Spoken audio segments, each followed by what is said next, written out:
Hi friends, எல்லாம் நல்லா இருக்கிறீங்களா? நான் ஹேர் ஷேப் இல்லாதனால நான் ஹேர் கட் பண்ண தான் சலூன் வந்திருக்கேன். என்னைய கூட்டிகிட்டு போய் ஹேர் வாஷ் பண்ணுறாங்க. இப்போ ஷாம்பு வாஷ் பண்ணுறாங்க. எனக்கு லேயர் கட் பண்ணணுன்னு தான் ரொம்ப ஆசை. நான் ஹேர் ஸ்டைல் பண்ணுறனால லேயர் கட் பண்ணால் எனக்கு ஒத்து வராது அப்படின்றதுக்காக நல்லா டீப் யூ நான் பண்ணிக்கலாம் அப்படின்னு வந்தேன். நான் ஹேர் வாஷ் பண்ணிட்டாங்க. பண்ணதுக்கப்புறம் கண்டிஷ்னர் இப்போ போடுறாங்க. கண்டிஷ்னர் ஸ்கேல்பில் படாமல் ஹேரில் மட்டும் இவங்க அப்ளை பண்ணுவாங்க. அதே மாதிரி தான் நம்மளும் வீட்டில் செய்கிறப்ப ஹேரில் மட்டும் அப்ளை பண்ணுற மாதிரி இது மாதிரி தான் செஞ்சு நம்மளும் செய்யணும். இப்போ ஹேர் கட் பண்ணுறதுக்கு நான் ரெடியாக என்னைய கூட்டிகிட்டு உட்கார வச்சாச்சு.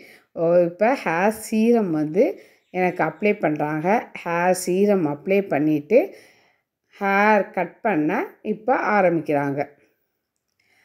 ஹேர் கட் பண்ணுறப்பையும் எனக்கு நல்ல டீப் யூ வேணும் அப்படின்னு அவங்கக்கிட்ட சொன்னேன். அவங்க சரின்னு சொல்லிவிட்டு கட் பண்ண ஆரம்பிக்கிறாங்க. நான் எல்லாத்துக்கும் கட் பண்ணி விடுவேன். எனக்கு ஒருத்தவங்க கட் பண்ணி விடுறப்ப எனக்கு ரொம்ப சந்தோஷமாக இருந்துச்சு.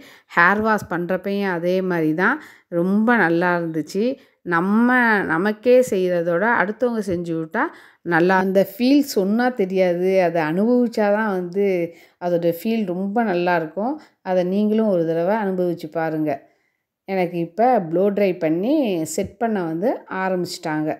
எனக்கு செய்கிறத பார்த்து என் தங்கச்சிக்கும் ஹேர் கட் பண்ணலாம் அப்படின்னு ஆசை வந்துருச்சு. நான் மட்டும்தான் ஹேர் கட் பண்ணணுன்னு வந்தேன். கடைசியில் என் தங்கச்சி நான் சொன்ன லேயர் கட்டை என் தங்கச்சி கட் பண்ணுறா. எனக்கு ரொம்ப சந்தோஷம். இப்போ பாருங்கள், எனக்கு செட் பண்ணிட்டாங்க. யூ கட் ரொம்ப அழகாக இருக்குது. நீங்களும் இதே மாதிரி யூ கட் பண்ணி சந்தோஷமாக இருங்க. ரொம்ப எனக்கு இந்த யூ கட் பிடிச்சிருக்கு. நம்மளே தான் சேஞ்ச் பண்ணிக்கணும். நன்றி, வணக்கம்.